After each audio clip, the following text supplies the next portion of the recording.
Tapi Nabi Muhammad SAW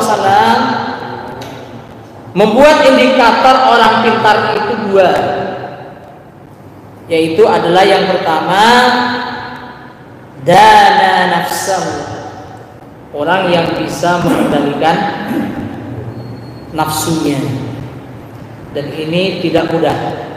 Sehingga al-kayis itu bisa diartikan adalah orang yang pintar sebenarnya, yang sejati. Sing wong pintar tenan dia adalah orang yang satu mengendalikan nafsu. Karena itu tidak semua orang bisa. Karena nafsu itu punya sifat la'ammaratun bisu. Nafsu itu punya sifat mendorong, mengajak orang yang memilikinya kepada keburukan, itu nafsu. Dan semua manusia, pokoknya namanya manusia itu punya nafsu. Kalau malaikat nggak punya, ya. Jadi malaikat itu tidak makan, tidak minum. Lo nek guyonane wong santri kok rapat, rapat sih kok orang enek snack, orang enek ujuan itu malaikatan. Karena malaikat tidak makan, tidak minum, tidak tidur, tidak punya keinginan nafsu kepada wanita. Tapi konon ini juga bukan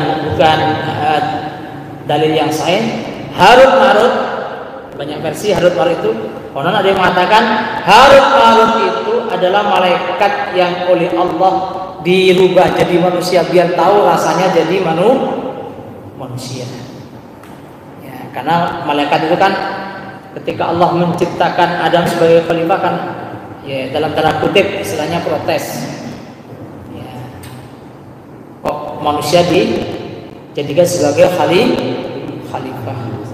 Lalu Allah menguji kepintaran, kecerdasan Adam dan malaikat. Ternyata malaikat kalah dengan Adam. Karena malaikat hanya mengetahui apa yang diajarkan kepadanya. Kalau manusia bisa mengasosiasi, bisa menambah pengetahuan. Ya, manusia lihat burung terbang terus mikir, iso orang gawe kaya ngono. Akhirnya mencoba, ya, pakai sayap buatan terbang dari ketinggian terus jatuh. Terus coba lagi, akhirnya jadi napa gandole iki. Ono kiri nih kok. Ya, kemudian pakai mesin, akhirnya lama-lama jadi pesawat. Nah, ini hasil kecerdasan manusia.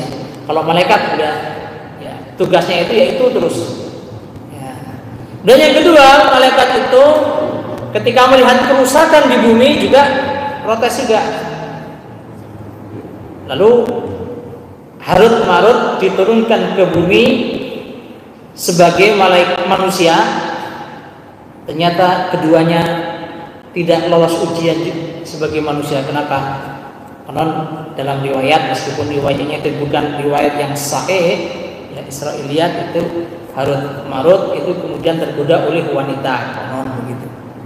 Ya, tapi nama Harut Marut ada dalam Quran. Harut Marut, ya, mengajarkan sihir untuk menguji manusia di Babilonia. Wa ma unzila 'alal malakaini bi Babila Harut wa Marut. Ya. Jadi itu ada, cuma detailnya tentang Harut Marut itu tidak ada di dalam hadis, tapi di kisah-kisah Israiliyat itu ada. Itu banyak versi dan ini bisa benar bisa tidak. Ini bisa benar bisa tidak. Bukan menjadi pegangan pasti, dan itu bukan bagian dari pokok keimanan. Jadi nggak perlu didetailkan kemudian, ya, jadikan perdebatan. Lalu hawa nafsu, manusia itu memiliki nafsu karena memang hikmah Allah menghendaki manusia memiliki nafsu.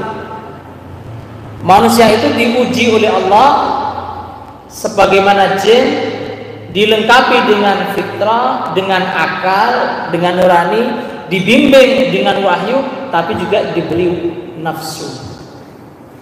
Nah, nafsu itu tidak selamanya negatif. Karena nafsu kita bisa bekerja. Karena nafsu kita berkeluarga, beranak, pindah. Makanya di dalam agama nafsu itu bukan dihilangkan. Tidak boleh menghilangkan nafsu, nggak boleh. Kalau kaitannya dengan menikah, istilahnya itu tabatul. Tabatul itu mengkebiri, nggak boleh mengkebiri. Jadi lanang apa itu dikebiri. Ya, bukan hanya tidak biar nggak punya anak, biar tidak berhasrat kepada lawan jenis, nggak boleh. Manusia itu diberi oleh Allah nafsu itu karena nafsu itu juga kadang dibutuhkan dalam kehidupan. Jadi maka Islam mengajarkan ya, dikendalikan, butuh dikendalikan.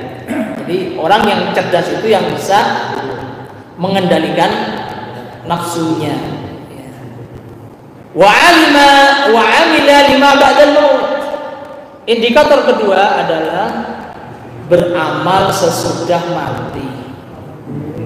Ini juga enggak mudah. Orang kalau ditunjukkan kemegahan dunia, niku kepencut. Jadi anak-anak muda kalau ditunjukkan betapa hebatnya seorang artis, betapa hebatnya seorang pengusaha, sugih, punya mobil mewah, punya mungkin resort-resort, ya, villa-villa yang indah, kepingin. Tapi kalau ditunjukkan betapa dahsyatnya kehidupan akhirat, betapa dahsyatnya balasan Allah di surga, orang pateh. Ya. Sehingga hanya orang-orang yang pintar, al-kayyis, orang yang akan beramal untuk mencari sanggup sesudah mati.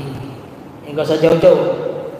Ya, di masjid ini kalau jamaah secara domisili, ya, di data itu saya yakin jamaahnya mencapai 400, mencapai, ya, satu keluarga kan ada 3-4, rata-rata 2 RT gitu. 2 RT berarti ada sekitar 120 kali 4 yang 400 ada gitu. 800 ada. Tapi dari sekian itu yang masjid, apakah ada separuhnya? Nah, ya dari yang datang ke masjid, yang mau lenggah untuk mengaji, untuk mencari sahur, ya, berada di taman-taman surga, di jauhan Allah, di majelis zikir, apakah lebih banyak atau lebih sedikit? Lebih sedikit. Inilah beda. Udah, maka orang yang seperti ini adalah orang-orang yang cerdas. Mudah-mudahan kita ini termasuk sing pintar nih kok, al-kayyis. Mengapa manusia itu dikatakan cerdas? Karena dia tidak hanya tahu, tapi bisa melakukan. Karena manusia ini ibaratnya, sering diibaratkan kehidupan itu seperti orang yang sedang dikejar binatang buas.